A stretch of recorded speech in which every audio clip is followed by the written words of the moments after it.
All right. Well, for those of us who are here on time, we thank you, and for that, we will get started. Um, and I want to begin by sharing a passage that comes from the uh, Yisker Memorial Service in the Gates of Repentance Moxor from the Reform Movement, this oldie but goodie red book here that many of us no longer use, but we've still retained this reading. I want to begin with it today to kind of set our tone. And this is how the reading goes.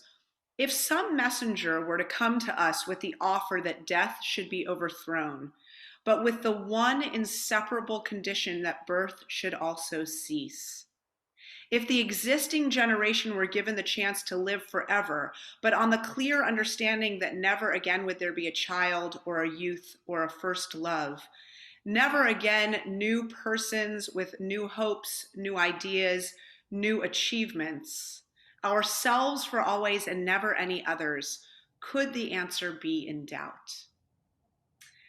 Now, some of you will probably remember that reading that you come across annually, and it's thought provoking because this idea that on the one hand we're compelled by the question of why can't we live forever, and perhaps even sort of a nagging concern of what does our timeline look like, our individual timeline, what is our um, magic number for our own mortality, and what would it be if we could live forever, but it would just mean no new people, no new innovation, and I want to begin with a story um,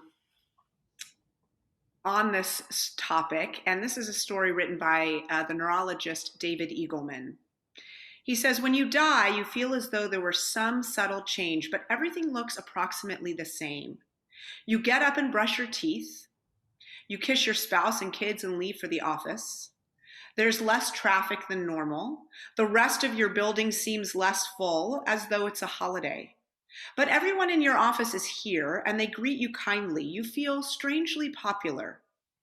Everyone you run into is someone you know. At some point, it dawns on you that this is the afterlife. The world is only made up of people you've met before. It's a small fraction of the world population, about 0.00002%, but it seems like plenty to you.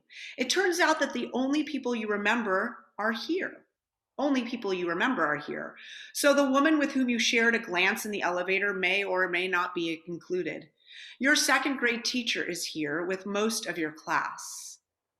Your parents, your cousins, and your spectrum of friends through the years, all your old lovers, your boss, your grandmothers, and the waitress who served you food each day at lunch, those you dated, those you almost dated, those you longed for. It's a blissful opportunity to spend quality time with your 1,000 connections, to renew fading ties, to catch up with those you let slip away. It is only after several weeks of this that you begin to feel forlorn. You wonder what's different as you saunter through the vast, quiet parks with a friend or two. No strangers grace the empty park benches. No family unknown to you throws breadcrumbs for the ducks and makes you smile because of their laughter. As you step into the street, you note that there are no crowds.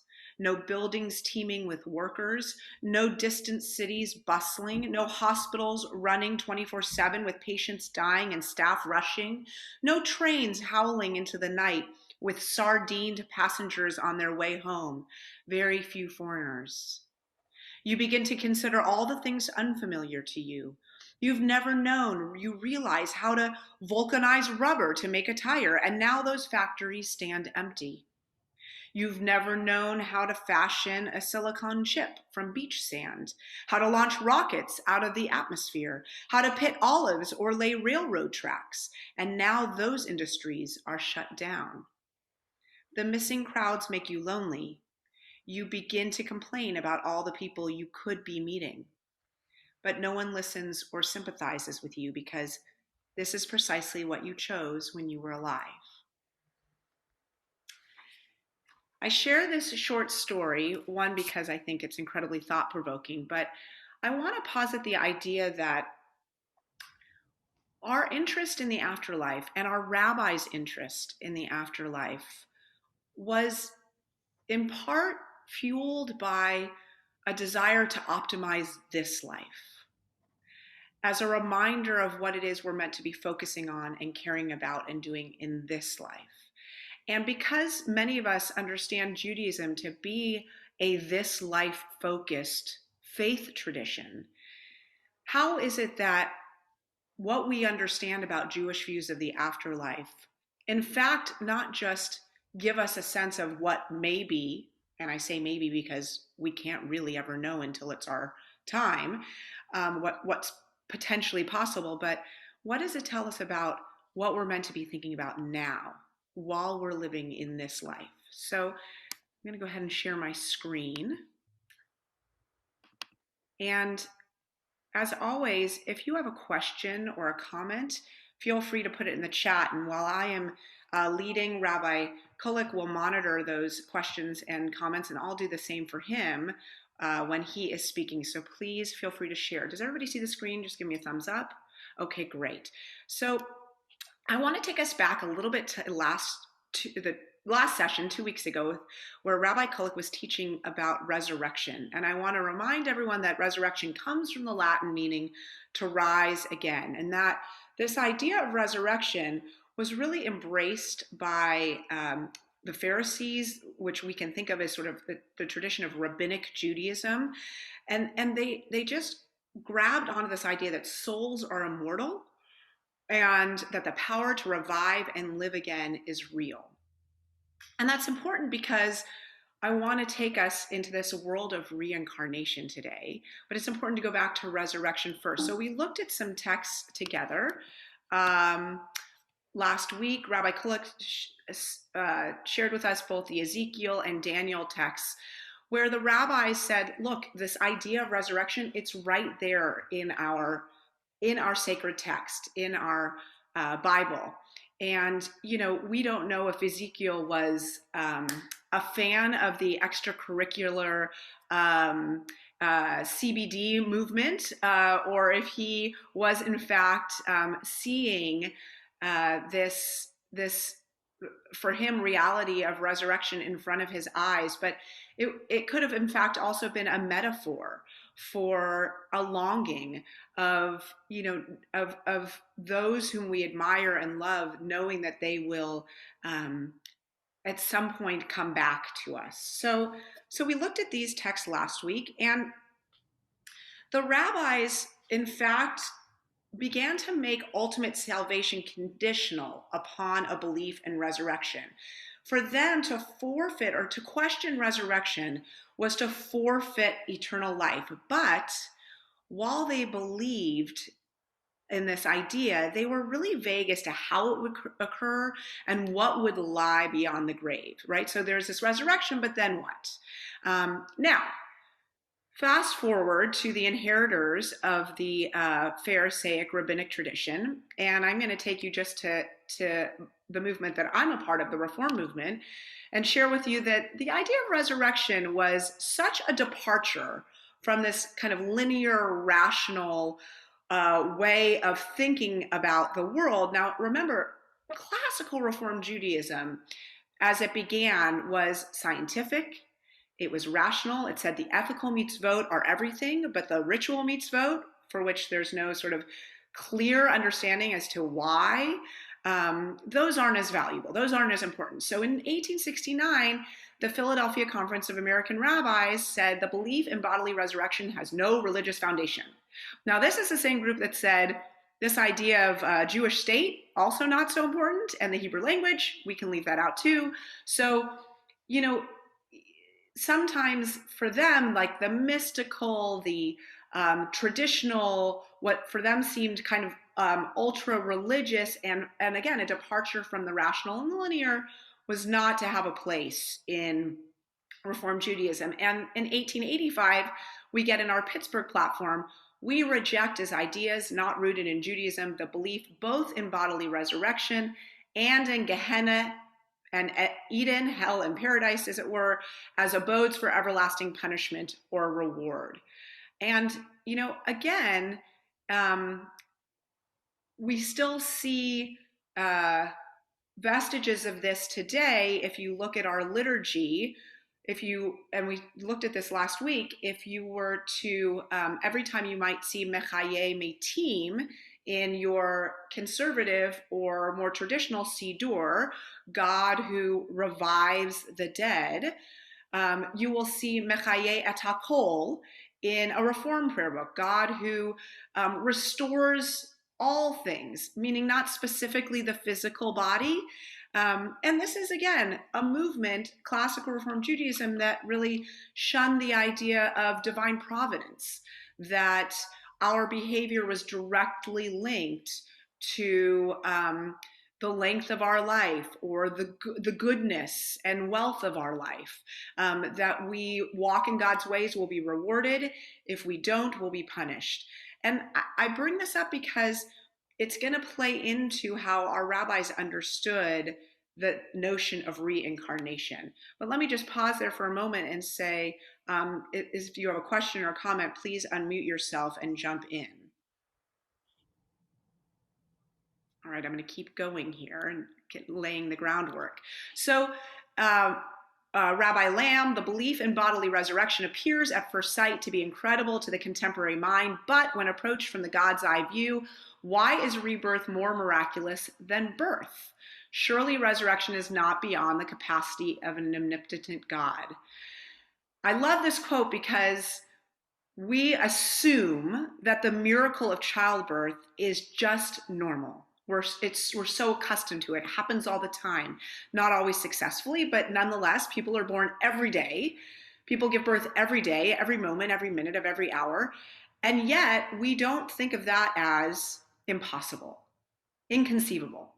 But we do think of another birth, a birth after this life, as something oftentimes, and maybe not all of us, I say we with air quotes, as something that just couldn't be. It's for the mystics. It's not for us sort of scientific post-Enlightenment thinkers. Okay, so I will also say that despite the Reform movement's protest to the idea of resurrection, there were some in our movement, including Rabbi Richard Levy, Zichrono Livracha, who was the dean of the rabbinic program that I attended, who postured that if Reform Jews could affirm things like, I would say just childbirth in general, but the Exodus, and the notion that God rested on Shabbat, which both reason and nature would seem to contradict or at least challenge, then why eliminate resurrection if each morning is in fact a mini resurrection? And I love that concept because our rabbis really believed that when we went to sleep at night, that we were experiencing an element, a taste of what death might be like. And we have no assurance and no certainty that we will awaken once again in the morning. And when we do wake up in the morning, there are prayers that we are immediately meant to say that offer gratitude for the miracle, right? Nisim b'chol yom, and modeh ani lefanecha, of arising and waking to a new day. It is a mini birth every single day, a mini resurrection, if you will. All right, so let's go to the daily Amidah. Now, even though the Reform liturgists were quite thorough at eradicating any notion of this mystical resurrection from our Siddur, in our daily Amidah, which is different from Shabbat, right? Because our daily Amidah has many more petitionary prayers than Shabbat. Shabbat, we want to give God a rest, so we don't ask for too much. We try and eliminate all the petitionary prayers, but Sunday through Friday, when Shabbat begins, in our Shemona Esrei, in our Amidah, we get this prayer. You are mighty forever, Adonai. I have to move my screen here so I can see my words. You resurrect the dead. You are powerful to save. He sustains the living with loving kindness, resurrects the dead with great mercy, supports the falling, heals the sick, releases the bound, fulfills his trust to those who sleep in the dust. Who is like you, mighty one, and who can be compared to you, King, who brings death and restores life and causes deliverance to spring forth? Blessed are you who revive the dead. Okay, so I want to pause there for a moment and ask you, some of you may remember or recall either in your daily prayers or leafing through the Siddur, this particular prayer. If you've read it before or when you read it, how do you respond? Do you think this is a vestige of a Judaism that doesn't really apply to me? Or how does it make sense to you, if at all? This notion of a God who revives the dead. Not a rhetorical. I'll throw my hat in. I don't think that it's really talking about, being in the ground dead. It might be your soul being dead. I think there's more to it than just the words. I think there's more. The rabbis were more involved in how it affected today, and I think that's what they were looking at. And Rick, I didn't, just so you know, I did not plant Rick there, but thank you for throwing your hat in first and breaking the ice, because reincarnation is going to focus more on the soul aspect. Then with resurrection, we get so caught up in this bodily experience that we get a little limited. So thank you. How about somebody else? How do you understand this prayer?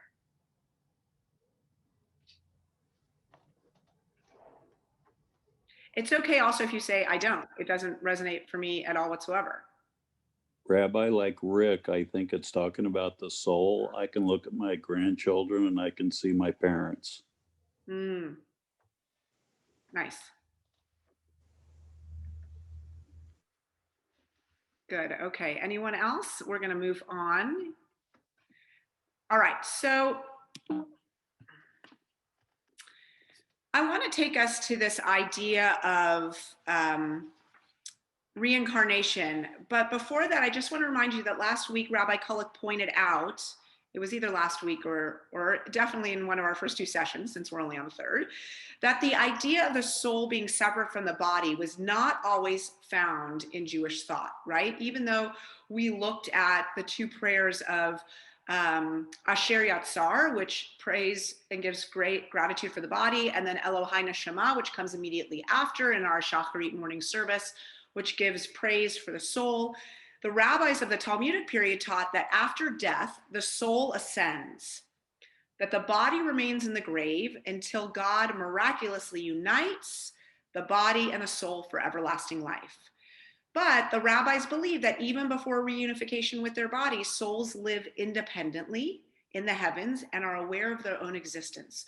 So this idea that the soul is kind of the primary mover of who we are, and that the body really is just a vehicle by which our soul can engage in this world, is something that that we find in our text. So we have a text from, not the one up on the screen right now, but from the Midrash on Genesis Rabbah, where the verse in the creation story, and he breathed into him, when God breathes the breath of life into Adam, the Midrash says that this teaches that God set him as a lifeless mass reaching from earth to heaven, and then infused a soul into him. So the idea that without our souls, our bodies have no purpose, really. And that's important because reincarnation, which really focuses on the soul, is this idea that the soul enters another living entity after the death of its body. So I want to say that again. It's not that our soul is reunited with our body, but it enters another living entity. It could be our body, it could be another body, right? But more than likely, our body goes to the grave, but the soul continues on. And we talk about that when we bury a loved one, that even though their body lies in the casket or lies in the grave, that's not where they are, that their soul has gone on or has moved on. And this idea of reincarnation, of the soul entering or leaving one body and entering another, you find it prominently in many other traditions. Hinduism, the burial customs of many tribes in Africa. You see it throughout ancient Greek philosophy. And in Judaism, we get this idea and mention of reincarnation primarily among the mystics and the Hasidic tradition. That doesn't mean that any one of us on this Zoom who may not say that the mystical or Hasidic tradition is um, as our central home, doesn't mean that it doesn't resonate or ring true for us, but that's just where we find it in that literature within Judaism. So in Hebrew, the technical term for the idea of reincarnation is Gilgul Neshamot. Gilgul means like a turning or a rolling. Imagine like a turning or rolling over. And by the way, you can now ponder the phrase rolling over in his or her grave and know that every time you said that, you are positing belief in reincarnation. Not really, but anyway, that's the idea of like so and so is rolling over in their grave, this idea that the soul is in distress. But really, there are no clear references to reincarnation in our biblical text, but it seems to remain a Jewish option for belief today. It's this sort of hedging our bets plan, and I'm going to get back to that in a moment. So reincarnation holds that souls have this independent life existing before and after the death of the body. The soul joins the body at an appropriate time, remains with it for a specific period, and then takes leave of the body about the time of death, ready to assume its next assignment in the physical world. Now, I want to pause on this idea for a moment because I think it's incredibly powerful. A good friend of mine whose child had passed away had visited sort of a spiritual teacher not long after that tragic and horrific event, and was told and has really come to take comfort in this idea that her child was only set to live in that body in this lifetime for that amount of time, and that they were now on to sort of their next assignment and their next purpose. Now, by the way, this is not my suggestion that losing a child has meaning and should be without incredible grief and struggle, because we're meant to just understand and accept that. But for this particular individual, it was incredibly comforting to know that there was something for the soul that she cared so much about, that it wasn't just an end, that it wasn't just over, and that maybe she would encounter that soul that was her child again, and maybe she wouldn't, but it gave her great comfort. And so it's not an idea that we don't encounter and talk about in our own lives today. This notion, I mean, we say when someone we love even dies, and even if it's in sort of the appropriate death order of things, a parent or a grandparent, we say, oh, well, we hope that we'll see them again one day, our souls will be reunited, or we hope that now they're with Aunt Sally or Uncle Joe. And so I want to pause there for a moment and just ask if what I've said rings true for you or for experiences that you've had. Yeah, Margine. Oop. It's this. Yep. Go ahead, on you. Okay, can you hear me? You can. I really believe that because when my brother died, a year and a half later, my niece, his daughter, had a baby boy. And when I looked at him, it was like looking at my brother in the eyes. And I went, there's his soul. He came back. And now he's with his daughter. Amazing. It was so important to me and so impactful. Thank you for sharing that. I mean, that's amazing. I actually felt similarly when my middle child was born. My father passed away 30 years ago, and I saw that soul in his eyes the minute I looked into them. Yeah. So that's really amazing. Yeah. Other experiences, positive or negative, it doesn't have to be as glowing and, heartwarming by any means. Is it okay if I share? Please. My name's Alicia. Okay. So, um I I have to say, first I have to say, I am very grateful to you, Rabbi Lori, and to you, Rabbi Koluk, because I wish I had had this class 20 years ago, because 20 years ago, Rabbi Koluk, right where you're sitting, I had a crisis of faith over this very issue in that room. And I may not have left Judaism if I had had this class over the issue, because this was the problem. Was my father passed away when I was 5 years old, 20 days to my 5th birthday, very suddenly in a car accident. And you can't tell a 5-year-old girl her father's not in heaven watching over her. That is not something you could do. So and I wrestled with this concept. I even had a conflict, actually, a bad one, with a teacher at the Jewish day school, where he told me that there was no heaven, that there was nothing, that there was no heaven, that my father wasn't there, that nothing existed. And I was hysterical, absolutely hysterical. I wound up having to go home because they couldn't calm me down. So um, what I felt in my heart and in my gut was that reincarnation was a thing, that my father was watching over me. But what I knew from the Judaism I grew up with didn't mesh with that. So it took me a while to come back to that. And eventually I did come back to my Judaism and found reincarnation in Judaism as we are talking now. So there's happy ending to that story, but Well, at least, it yeah. took a bit to get there.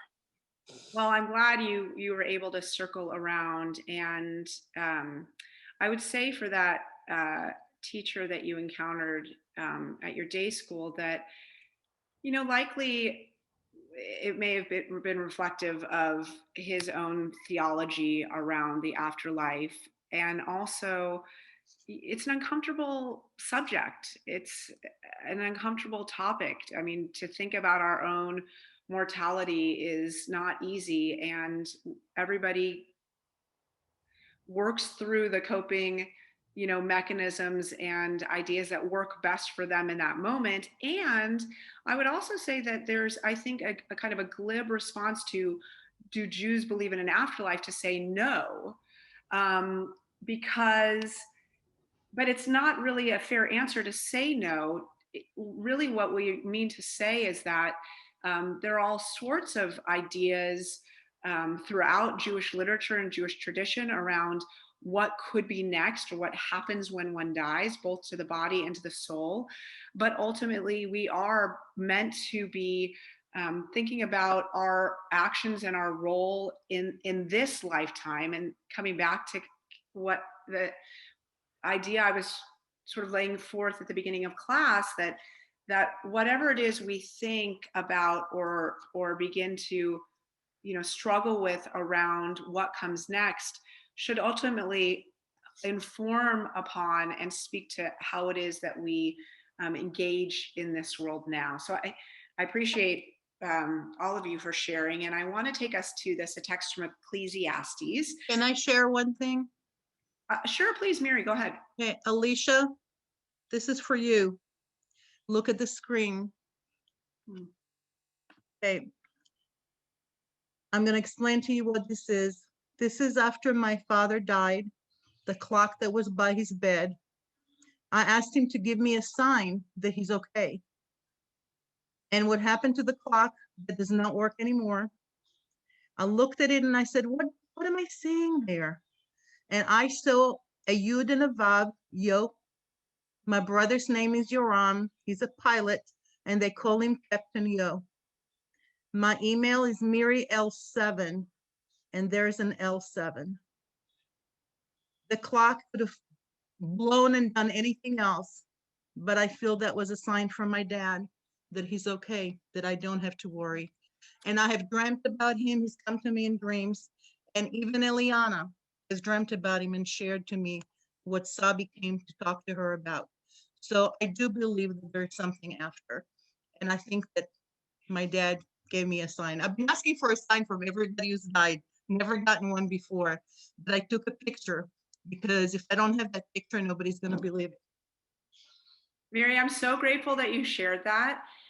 There are many who believe, I happen to as well. And by the way, there's no right and wrong here with what it is that we believe. And I appreciate any of and all of you who feel comfortable sharing that there are signs that abound all the time, kind of letting us know that in your case, you said, Dad, give me a sign that you're okay. And from the moment we're born, for whatever reason, we are not accustomed to noticing or looking for those signs. But that in fact they abound. And once we start to see them, there are some who say that we begin to see them all the time. But I love that you shared that. Thank you. Thank you. Yeah, really nice.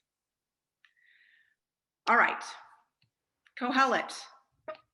Ecclesiastes. Dor holech v'dor ba, v'ha'aretz le'olam omadat. All right. One generation passes away, another generation comes. We have seen this verse a bazillion times. What does it tell you? How have you understood this? Maybe some of you always understood it to mean resurrection, reincarnation, but how do you understand that verse?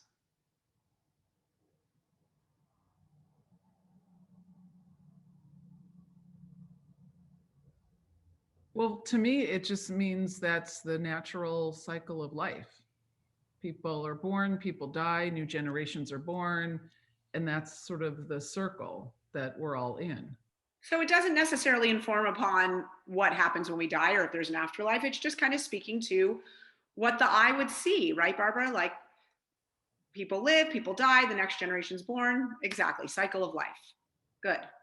Okay, well, remember I said that there's really no text that directly references reincarnation in our sacred literature, but there are many who feel like this particular text from Ecclesiastes, in fact, does speak to this idea of reincarnation. And we have this Talmudic text. It's not really a Talmudic text. It's from a work called Sefer HaBahir.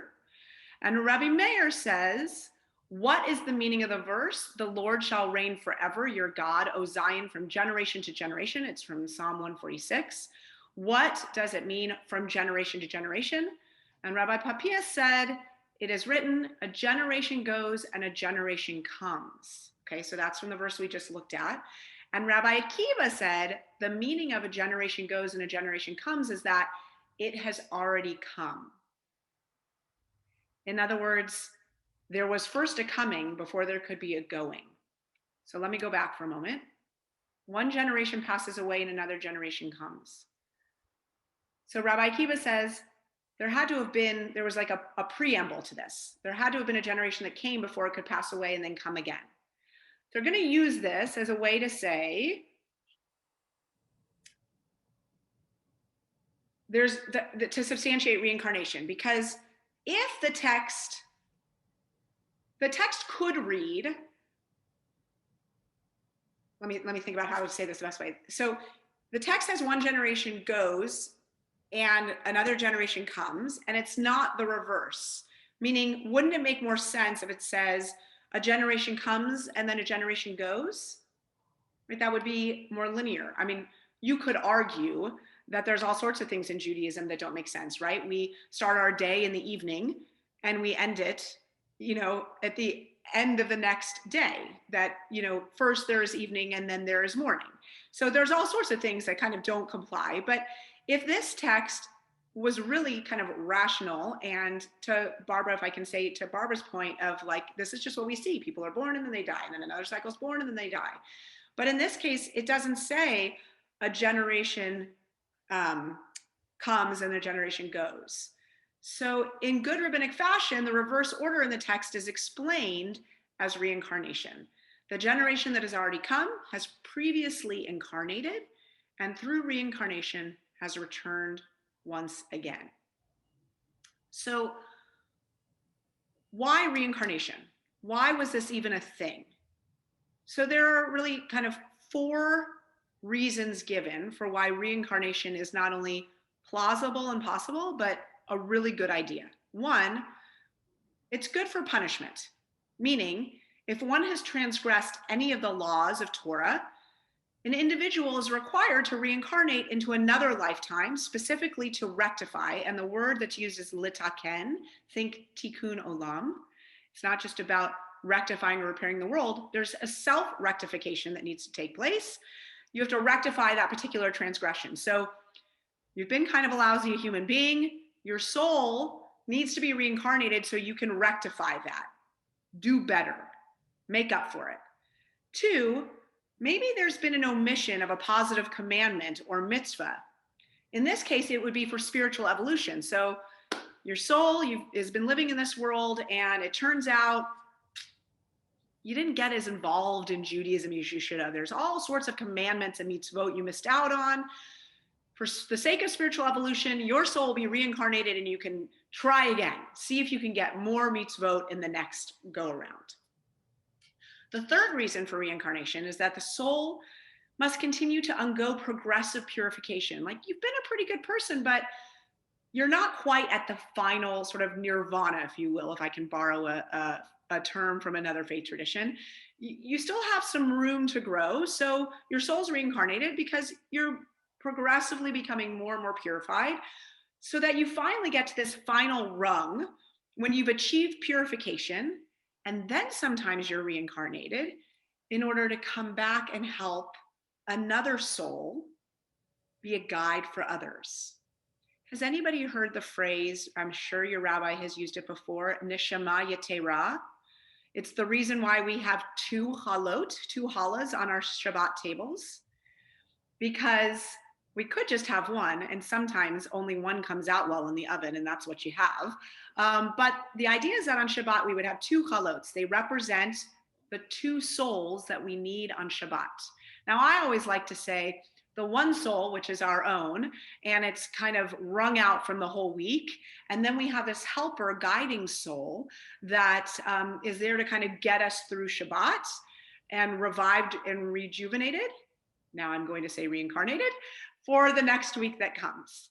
And so this idea that like some people have a helper soul that comes into their bodies to kind of help that primary soul reach this top level of purification. So those are the 4 reasons that our tradition gives for why reincarnation. Now I want to throw an idea out, or a question to you. The Kabbalists, and really reincarnation was kind of the hallmark of the Kabbalists, the mystical tradition in Judaism. The Kabbalists realized that not all righteous individuals in this world receive their due rewards, right? It's the age-old, why do bad things happen to good people? Some suffer, even though they observe all the commandments in the Torah. Reincarnation seemed like a plausible answer to this injustice. If you had to leave this life early, the fact that you'd be reincarnated to another life with less suffering, maybe a longer life, that would be a nice reason for reincarnation. Some mystics argued that the pain of a righteous person in this world is not necessarily a result of personal sins, but rather a consequence of acts committed in a previous incarnation. So they would argue that why does a good person suffer? Well, it's not because of something that happened in this world. It's like leftovers from a previous incarnation. But what does even that mindset tell us about the minds of the mystics around the nature of suffering and death?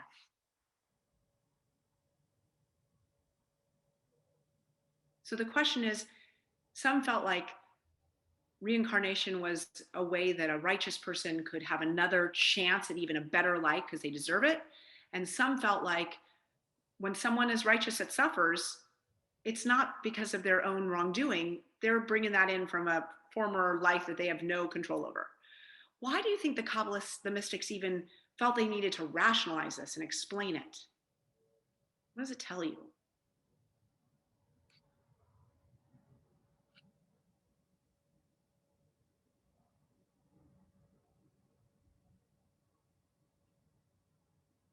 What is it that we are doing when we try and make sense of what comes next?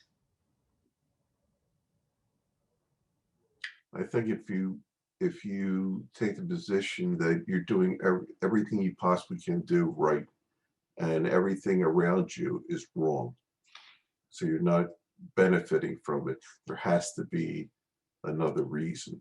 And I think that's the whole thing, because if not, why not just go out and have a good time and do whatever you want to do? Okay, so I wasn't even thinking about that, but Rick, I like what you're saying, which is just that it provides, it gives like, it's kind of a check on our behavior, right? That it could potentially go with us. Our soul could carry that into the next incarnation. Okay, why else do we feel like we have to make so much sense over this? Like, oh, this must be what death is. This must be what comes next because A, B, and C. What is it about us that needs to know? Just mankind's general nature of wanting to have order and explanations and understand the world around them. So this is a theory, a thought that could provide that. Okay, excellent. So let me push that a little bit further. Let's go back to and Alicia, the very disturbing and difficult response that you got so many years ago, which is when someone dies, it's just over. There's nothing. Why is that? And it may not be for you. That may be a completely satisfactory and comforting understanding to, or a response to the question, what happens after I die? But for those of you for whom it's not, why?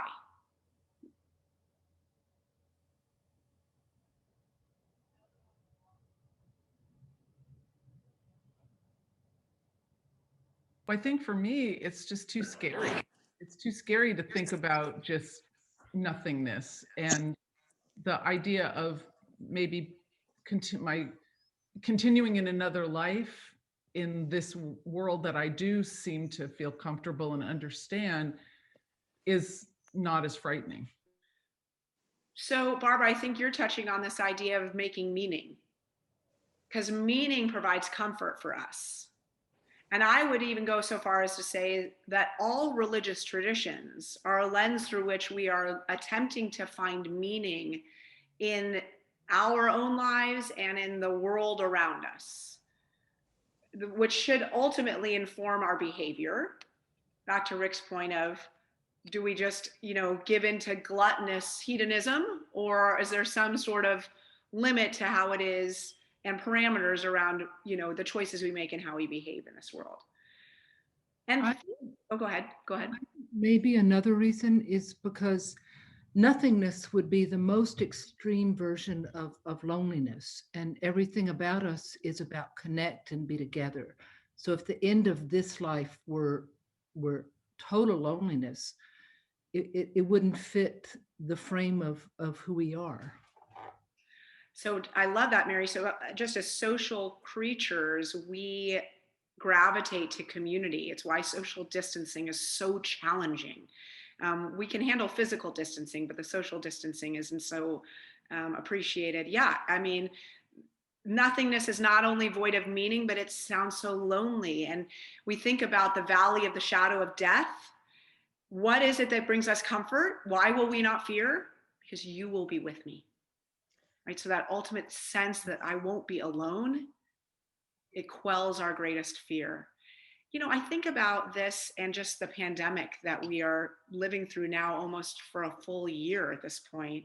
And back to kind of Barbara and John, your point of like the lack of meaning and sense of it, so much unknown, even when we did look for meaning, just unknown about when will this end? Will there be a vaccine? Will the vaccine be affected? How many mutations could there be? Will the mutations, be responsive to the vaccine? I mean, there's still, even with so much we know a year later, there's still so many unknowns. And to Mary's point, we're separated in ways we've never been separated before. Many of us are fortunate to live with others, and sometimes that's not even helpful because it's so much time with those people we live with. So, I mean, it's not that we are experiencing a mini death, if you will, but there are elements of what we're going through, the not knowing, the lack of meaning and sense of things, the loneliness that I think a lot of people are feeling, that that we can kind of understand what that's about. Rabbi, I think another reason that the rabbis were rationalizing, as you termed it, this generation to generation, goes back to the question I asked in the chat, because from dust we came and from dust you will return. Well, they had to separate that, because otherwise there is nothing beyond death. So I think they did rationalize and separate that. Yes, you may return to dust, but there is something else there, whether it's the soul or some other not non-anthropomorphic form that continues. Yeah, and I mean, I think to your point too, this idea, Steve, that that we just, and I think John was referencing this too, that it is not in our nature. The fact that we have an ego does not allow for us to just be complacent with nothing. We feel like we have to be able to wrap our head around something beyond that. How can we not know? Nanette, you had a... Yeah, the thing that's confusing to me is the mathematics of this. And what I mean by this is that you have a certain amount in our population, but the population keeps increasing. So do we have enough souls, if reincarnation is such a thing, for everybody to get a new soul? See, mathematically, it's not jiving in my head. Well, does okay, that make sense? Oh, it does, but I see someone has their hand raised. They're going to answer it. I'm so glad. No, I don't have an answer for that. But what I was wondering is, I think a big question that we didn't touch on, which has nothing to do with the afterlife, is why did God create us? Why were we put on earth? Oh, Elaine, I'm so glad you asked that. Rabbi Kulik has a great answer to that in 2 weeks. You're just going to have to hold on. Got that, Okay. Rabbi Kulik? Okay. Can I interrupt and answer the previous how question? does it work if people die, but then we have so many more people? Are there people waiting for a soul, like a Okay. transplant? No. This is great. Someone wanted to answer the question. I did. So I've studied a little bit about this in Hasidic literature. And so I think, and please forgive me if I get this wrong, but because there's a lot of different writings, and but I think what I remember learning was there was so when it comes to the souls, it's kind of like there's almost an infinite amount of souls, because our neshamas, our souls, are a part of God. So when the universe was created and the lights were the eternal lights, tikkun olam, like tikkun olam is healing the world. We bring the lights back together, right? These lights are part of our souls, our neshamas. So there are, I think in Hasidic literature, there's like 660,000 neshamas, and each one of those has like 660,000 pieces in it. So there's like an infinite number. So Alicia's point is, and I, I don't understand Annette the mathematics of it either, but I would just say that my sense is that there are an infinite number of souls, and that just because, there's a constant cycle of transmigration, according to the theory, that a soul is always being reborn to another. So there's this sort of constant flowing of one generation passes and another generation comes. And it's this like looping, if you will, a musical loop. Okay, it's more comforting. Okay, thank you. Yeah, so don't worry about the math of it. I think it will work out. I want to share one more thing and then end with another short story for us to think about. I would be remiss. First of all, I just want to say, let me pause to say, I love teaching with Rabbi Kulik. He's smarter than me and he's always really well prepared. And I don't think ever have we taught together where he's not said one thing yet. So I think it's because I haven't let him in. But let me just end with one thing.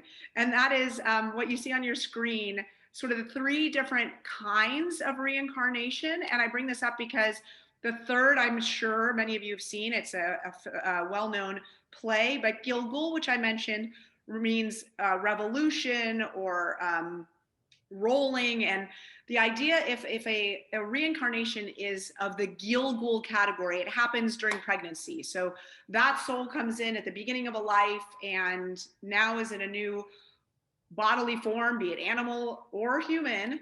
Throw that into your mathematic equation, Nanette. And so that's a Gilgul.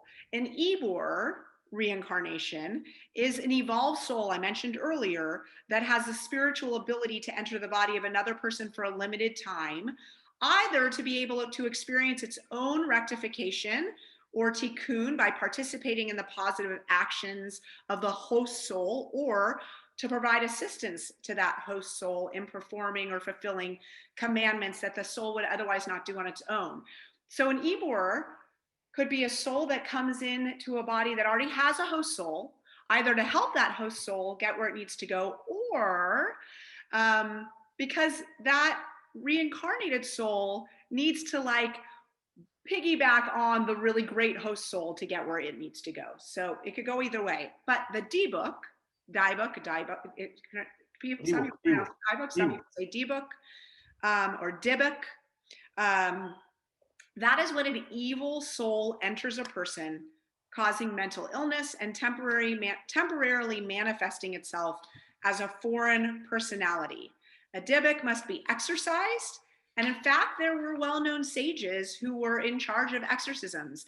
A lot of us have heard of the Baal Shem Tov in the 1700s. He's the founder of the Hasidic movement. He was one such exorcist at the time. So 3 sort of different levels or types of reincarnated souls, if you will.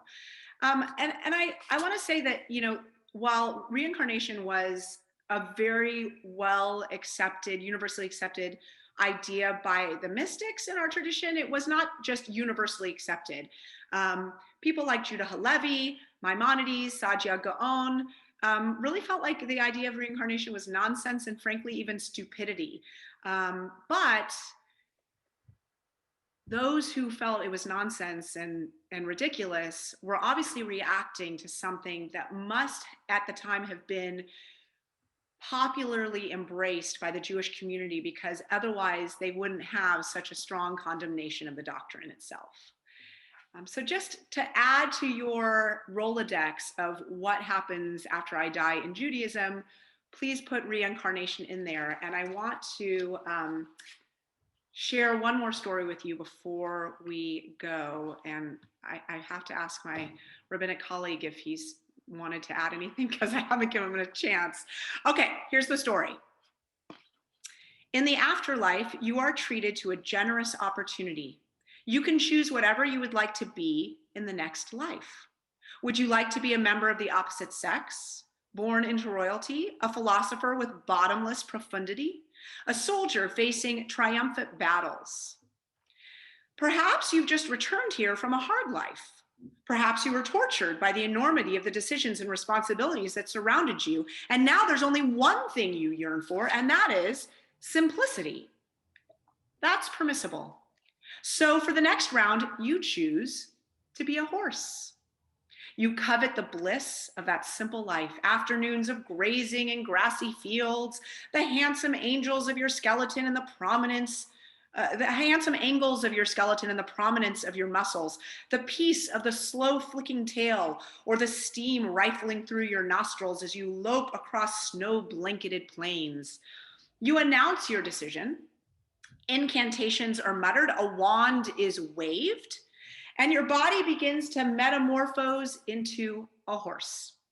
Your muscles start to bulge. A mat of strong hair erupts to cover you like a comfortable blanket in the winter. The thickening and lengthening of your neck immediately feels normal as it comes about. Your carotid arteries grow in diameter. Your fingers blend hoofward. Your knees stiffen, your hips strengthen, and meanwhile, as your skull lengthens into its new shape, your brain races in its changes. Your cortex retreats as your cerebellum grows. The homunculus melts man to horse. Neurons redirect, synapses unplug and replug on their way to equestrian patterns. And your dream of understanding what it is like to be a horse gallops towards you from the distance. Your concern about human affairs begins to slip away. Your cynicism about human behavior melts. And even your human way of thinking begins to drift from you. Suddenly, for just a moment, you are aware of the problem you overlooked. The more you become a horse, the more you forget the original wish. You forget what it was like to be a human, wondering what it was like to be a horse. This moment of lucidity does not last long, but it serves as a punishment for your sins, a Promethean entrails pecking moment, crouching half horse, half man, with the knowledge that you cannot appreciate the destination without knowing the starting point. You cannot revel in the simplicity unless you remember the alternatives. And that's not the worst of your revelation. You realize that the next time you return here, with your thick horse brain, you won't have the capacity to ask to become a human again. You won't understand what a human is. Your choice to slide down the intelligence ladder is irreversible. And just before you lose your final human faculties, you painfully ponder what magnificent extraterrestrial creature, enthralled with the idea of finding a simpler life, chose in the last round to become a human. I think that our exploration into the afterlife is again meant to inform how it is that we think about, offer gratitude for, and walk through this life. And the book that I read from today is David Eagleman's Sum, which I cannot recommend enough. Rabbi Kulik loved it too. It is outstanding. Short vignettes, 2, maybe 3 pages long, on the afterlife. So if you want to pick up something great to read, go ahead and get his book. Rabbi, anything before we conclude? No, just thanking you for the wonderful explanation on reincarnation and resurrection at the beginning. Just remember, if you get to choose, don't choose to become a horse the next time around, because there's no way back. So be careful. Choose wisely. And God willing, we will see you in 2 weeks as we continue to speak about all these interesting and important subjects.